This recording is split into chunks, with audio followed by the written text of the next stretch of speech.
Assalamualaikum warahmatullahi wabarakatuh. Hai para pencinta catur dan para catur mania, selamat datang kembali di Legenda Catur Dunia. Sampai babak ke-8 turnamen catur Sunway Chess Festival yang ada di Spanyol, semua pemain Indonesia terlempar dari 20 besar klasemen sementara. Posisi tertinggi didapat oleh International Master Xian Weishan di posisi ke-28 dan diikuti International Master Joseph Taher di posisi ke-32. Ada Muhammad Ervan di posisi ke-34 dan International Master Gilbert Tarligan di posisi ke-35. Sedangkan kedua Grandmaster kita, Grandmaster Megaranto di posisi 40, mulai baik posisinya dari hari-hari sebelumnya, dan kebalikannya Grandmaster Nofrendra Priasmoro semakin turun performanya kawan, posisinya turun ke posisi 44. Sekarang kita akan lihat gamenya dari Nofrendra semalam di babak ke-8 bertemu dengan International Master asal India Anand Pranav. Langsung kita ke atas papan. Sekali lagi kawan, tidak semua game-game yang ada di turnamen ini tercatat atau live di internet karena tidak semua papan yang digunakan merupakan papan elektronik. Jadi tidak bisa tersambung atau terkoneksi dengan internet.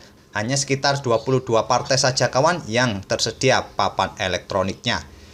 Di sini di babak ke-8, Nofrendra pegang hitam dan lawannya Anand Pranav pegang putih mengawali permainan dengan pion D4, dibalas Nofrendra kuda F6, pion C4, pion G6, kuda C3, dan pion D5.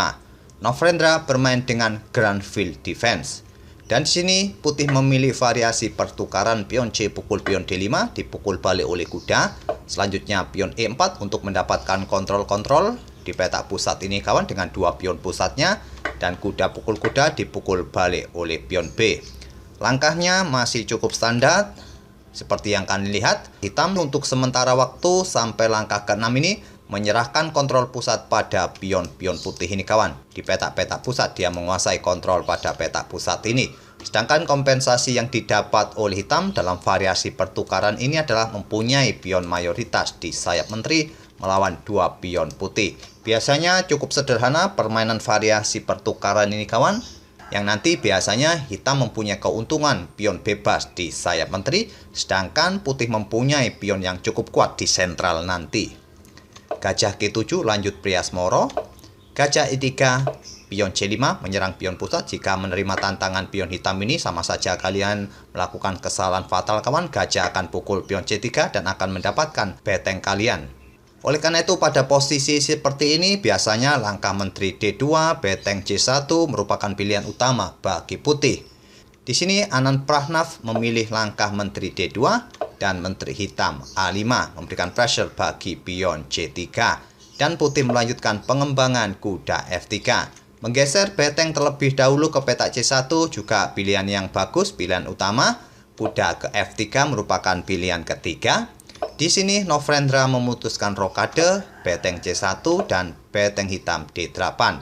Selanjutnya pion D5 untuk mendapatkan penguasaan ruang di area hitam, yang merupakan langkah terbaik dibalas dengan langkah kuda C6. Langkah yang cukup bagus kawan, tapi engine tidak menyukai langkah ini. Sangat logis, jika pion pukul kuda maka menterinya akan tewas. Pada posisi ini langkah pion E6 merupakan pilihan terbaik. Jika putih merespon dengan pion C4, kalian bisa bertukar menteri memulai permainan endgame.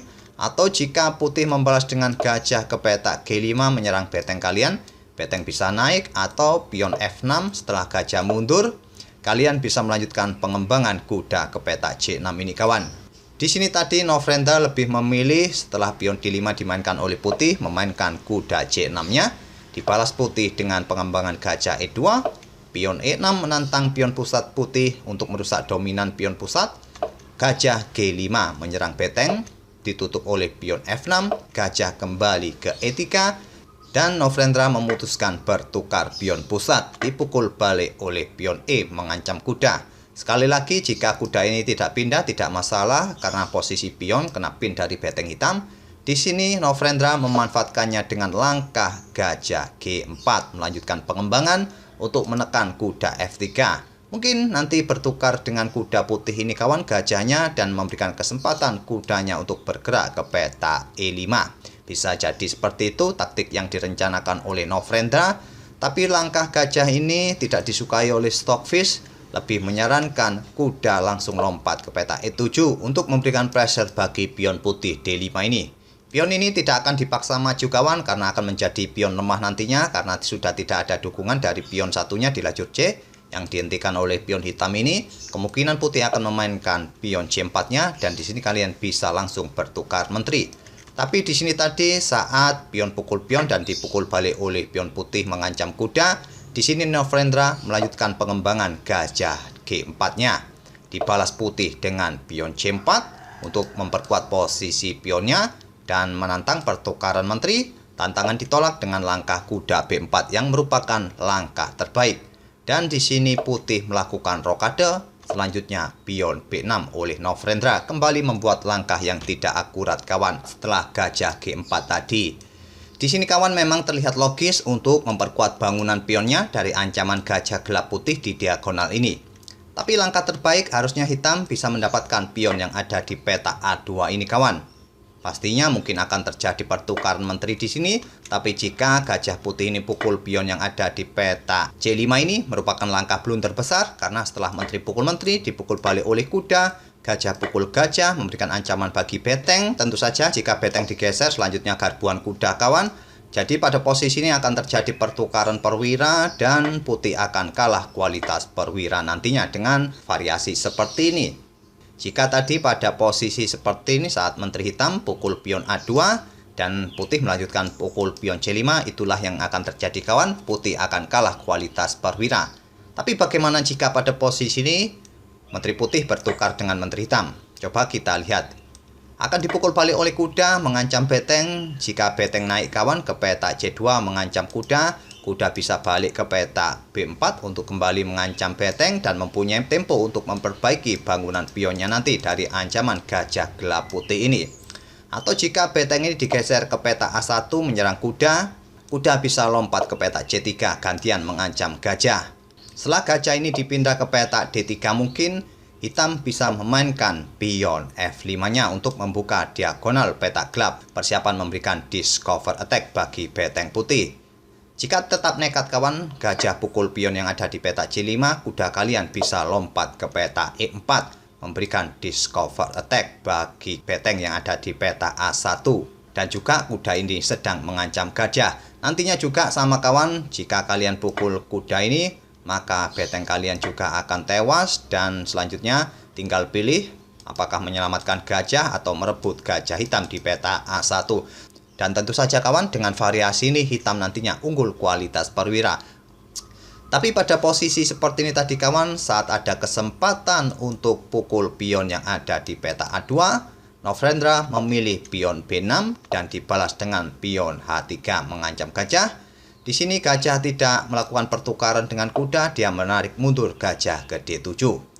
Beteng ke A1 melindungi pionnya, juga memberikan dukungan bagi pion untuk mengusir kuda, dihentikan oleh menteri A3 dan gajah ke D1 membuat langkah kesalahan. Entah tujuan gajah ini kawan seperti apa, mungkin apakah menghentikan laju gajah yang ingin bergerak ke peta A4, bisa jadi seperti itu. Tapi langkah kesalahan dari putih ini tidak bisa dimanfaatkan oleh Novendra. Dia bermain dengan langkah pion A5. Menggeser beteng ke lajur E yang merupakan lajur yang terbuka penuh merupakan pilihan terbaik daripada memainkan pion A5. Di sini putih membalas dengan beteng B1, kembali membuat langkah kesalahan yang membuat posisi hitam atau Novendra lebih baik sekarang. Tapi lagi-lagi kawan, Novendra tidak mampu memberikan langkah balasan terbaiknya. Dia bermain dengan beteng A6. Mungkin di langkah berikutnya dia bersiap untuk mendorong pion B5-nya bertarung dengan pion putih. Setelah dipukul balik oleh gajah, betengnya akan digeser ke lajur pusat. Mungkin itulah rencana Novendra untuk memberikan pressure bagi pion pusat putih. Tapi langkah terbaik pada posisi seperti ini bisa memainkan pion A4 terlebih dahulu untuk mengontrol peta B3 agar gajah ataupun beteng tidak mengancam menterinya. Di sini tadi Novendra langsung bermain dengan beteng A6 dibalas dengan gajah F4. Mungkin bersiap untuk menyerang beteng di peta C7 nanti. Di sini Novendra bermain dengan langkah Menteri A2 menantang pertukaran, ditolak dengan beteng B2. Menteri mundur ke A3 kembali dan sekarang beteng kembali menyerang menteri ke A1 dibalas dengan gajah C7 mengancam beteng digeser ke E8. Bergeser langsung ke peta F8 merupakan pilihan terbaik, tapi Novendra lebih menyukai lajur E yang sudah terbuka ini. Di sini pion D6 oleh putih menggeser ke lajur pusat menantang pertukaran beteng merupakan pilihan terbaik. Novendra melanjutkan dengan gajah F8, selanjutnya pion H4, raja putih bergeser ke H8 dan pion H5 terus didorong oleh putih untuk merusak bangunan pion hitam. Di sini pion G5. Tantangan pion pukul pion ditolak oleh Novendra mendorong pionnya sehingga langkah ini menjadikan langkah blunder. Dan kali ini langkah blunder Novendra betul-betul dimanfaatkan oleh putih dengan langkah pengorbanan kuda pukul pion G5. Selanjutnya kuda akan melakukan skak, nanti diikuti beteng bisa bergeser ke lajur G, menteri bisa bergerak ke peta H6, kembali melakukan skak dengan dukungan kuda tentu. Di sini pengorbanan ini diterima oleh Novendra, pion pukul kuda. Ini memungkinkan menterinya nanti bisa membackup pertahanan raja di peta G7. Di sini pion tidak langsung dipukul balik oleh menteri kawan, memainkan gajahnya ke G4 terlebih dahulu untuk memberikan discover attack bagi menteri hitam, juga menyerang gajah di peta D7. Di sini ada dua pilihan kawan bagi menteri hitam untuk membackup gajahnya, apakah bergerak ke peta G7 atau ke peta A4. Tetap saja kawan, jika bergerak ke peta G7 maka ancaman berikutnya adalah pion H6 mengancam menteri kembali agar tidak melindungi gajahnya lagi.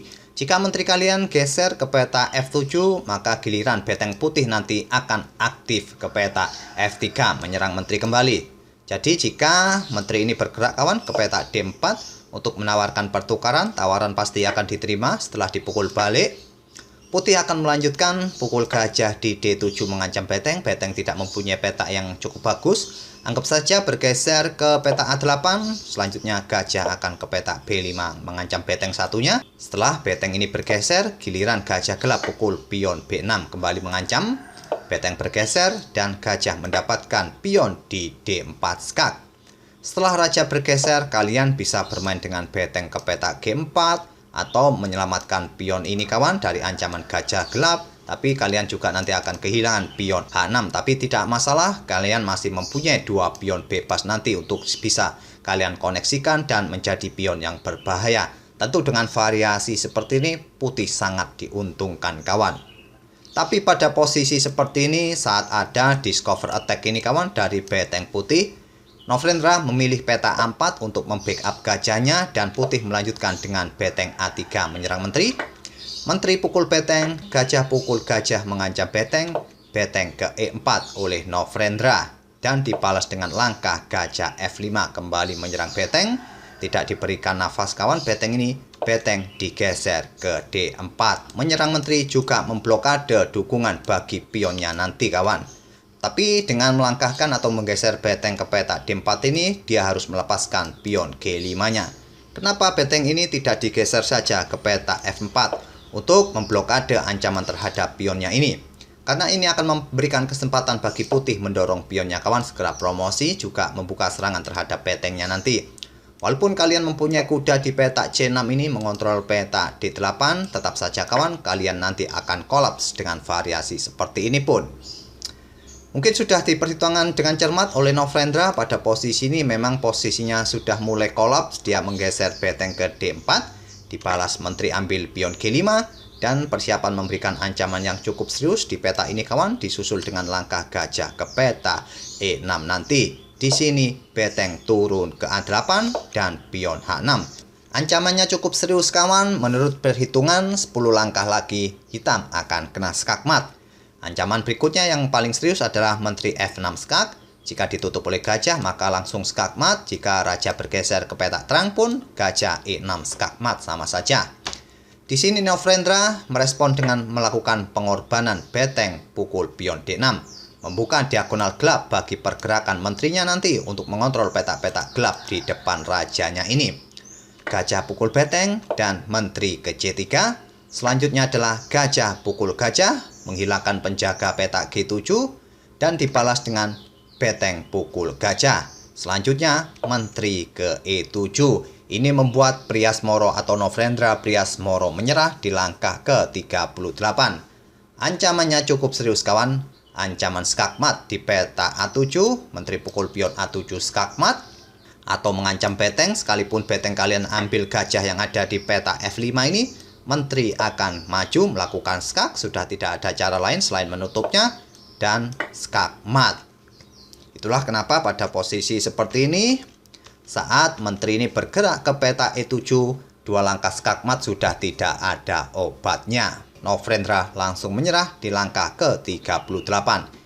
Itulah kawan permainan Grandmaster Novendra Priasmoro kembali kalah di babak ke-8 ini.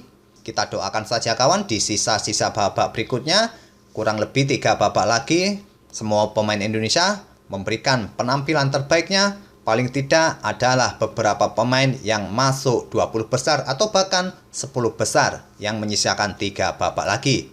Kita akan bertemu di video-video berikutnya. Terima kasih. Wassalamualaikum warahmatullahi wabarakatuh.